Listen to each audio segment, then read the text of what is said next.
What's going on, guys? It's MOJoe, and we are on another episode. Again, I have forgotten what episode number, but another episode of 3-Star and Clan Wars. So, I'm going to try to start bringing this series to the channel a lot more because it's pretty easy to do.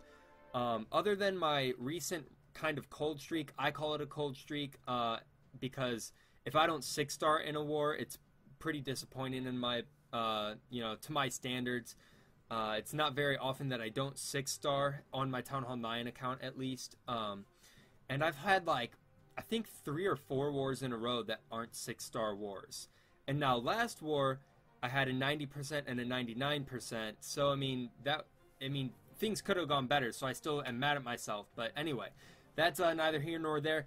Today is a Town Hall 10, the Town Hall 10 3-star. So, this is, like, I think only like my second or third Town Hall 10 3-star in a war. But, pretty exciting stuff. So, this is the base we're attacking. So, also, in the last video, I'm recording this right after the live attack that I did using, the Govalo on Evo's account. So, since then, we've had my 3-star, and then Nick just came through in 3-star number 5. So we're looking a little bit better now. Jay Average just said I was a legend for my 3-star on the Town Hall 10. But anyway, here it is. Here's the base. Now this is a very common base, especially in like trophy pushing. Not quite as common in Clan Wars, but a lot of people try to do it to do the anti-2-star layout, and it's pretty solid for an anti-2-star layout. But this guy, he has the level 2 Infernos. Basically everything is Town Hall 9 level. He has one level 11 level 12, Archer Tower, one level 12 cannon, and then everything else is level 11 for the point defense. Then he has one max Wizard Tower. He has the third X-Bow up to level 3, and then he has the 2 level 2 Infernos. And level 2 Infernos aren't a joke. The upgrade from level 1 to level 2 is much larger than the upgrade from level 2 to level 3. So keep that in mind. It already has the max hit points, so it's still tanky as a level 3 Inferno. Its damage is just a little bit less. I think max Inferno towers are 42 damage per second, which, is almost negligible, but obviously it's not a max Inferno tower, so it's just not a max Inferno tower. But if you see this this base layout with one Inferno tower on single target, it is so easy. Well, not so easy to 3-star, but it is very susceptible to this newer Town Hall 10 strategy, Hocus Pocus or Mass Witches. There are variants on it. Couple golems, maybe 3 golems, and then the rest witches. But when the vast majority of your army is witches, then it's called a Hocus Pocus. So what I've got here is I brought 19 witches because first I wanted to check for some giant bombs with the 3 barbarians up here at the top. So you'll see that. Sorry, I gotta grab some coffee. I'm gonna try to record a lot of videos right now. I could have spread them out a little bit more, but that's fine. And then I'm gonna bring one giant in here to tank a little bit of point defense, or any defense, while I put down my witches. And this is where a lot of people think that Hocus Pocus is spam. You just throw your witches down and it's a 3-star. That's how it used to be before they got nerfed. But now you do have to worry about a lot of things. So a lot of people would just like put their witches up at the top and bring the all 20. I prefer to play it a little safe, take out one witch. And so I have one giant here. And when you put down your witches in a Hocus Pocus, it's just like making a kill squad in a like a Town Hall 9 hog raid. You put down one witch, put down a couple like distraction troops, barbs preferably, and then you put down the second witch, and then you back it with your Archer Queen. In this case, that way you get like a steady flow of skeletons. In this case, obviously you have more than 2 witches, so you want the first witch and the last witch to have just about the same skeleton spawn time, and then everything else is in between that. So that way you have like a literal constant flow of skeletons. Now in this one, I didn't space them out quite enough, but it was still a pretty good job. as you can see, I'm tapping it a little bit too fast, so I'll get like the one, oh, actually, maybe that was about right. But anyway, you know, you want to stagger the skeleton spawn rate. And then also, a lot of people throw away a lot of the health on their golem by putting it down very first. And if you let the what I do, I always bring that first giant, let my witches spawn the skeletons, and then those skeletons are going to distract for a pretty good amount of time, especially since all the witches will be alive.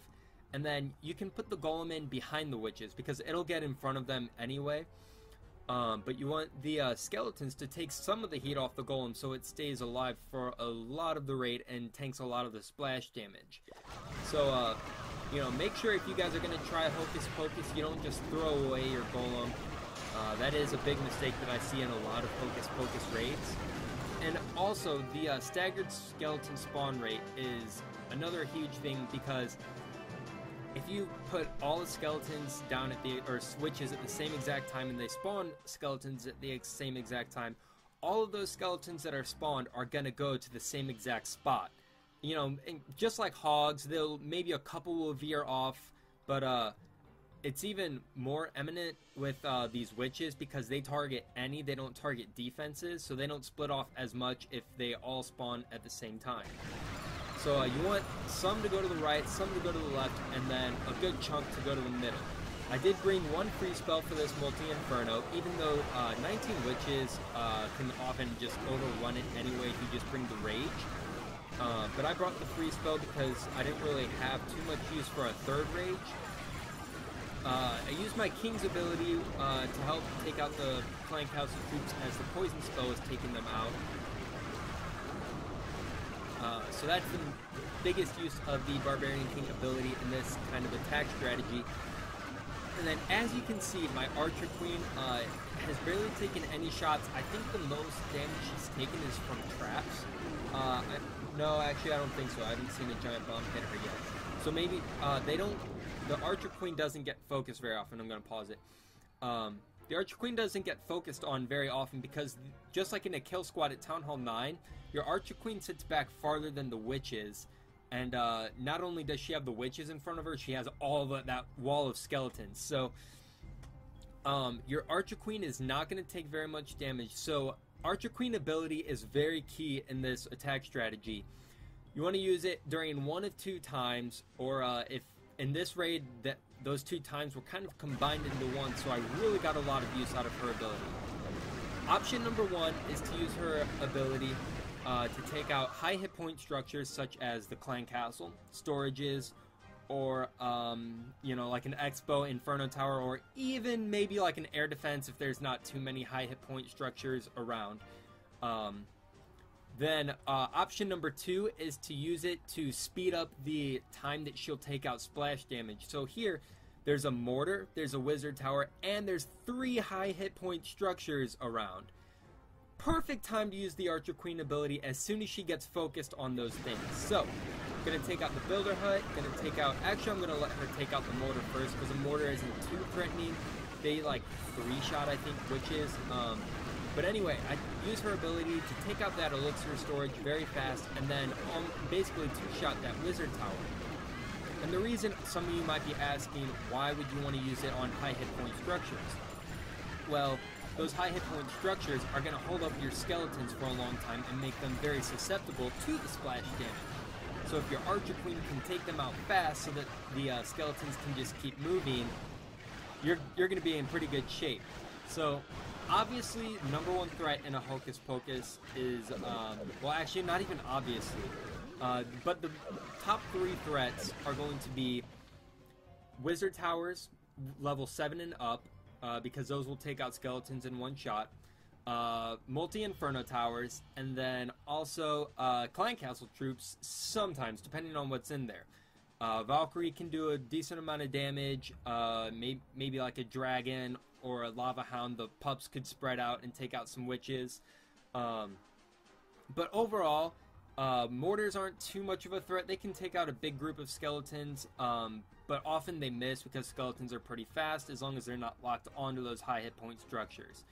So that is going to be Town Hall 10, Hocus Pocus on a Town Hall 10. If you guys see this base in Clan Wars, please 3-star it for me, and then drop that in the comments below how many Town Hall 10 3-stars you've had, or your clanmates have had.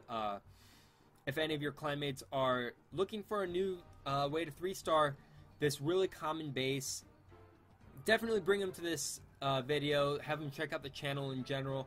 I think it'll help you guys out a whole lot. But anyway, go 3-stars some Town Hall 10s. Leave a like if you want to see more Hocus Pocus, because I know it's a pretty sexy raid, let's be honest. Yeah,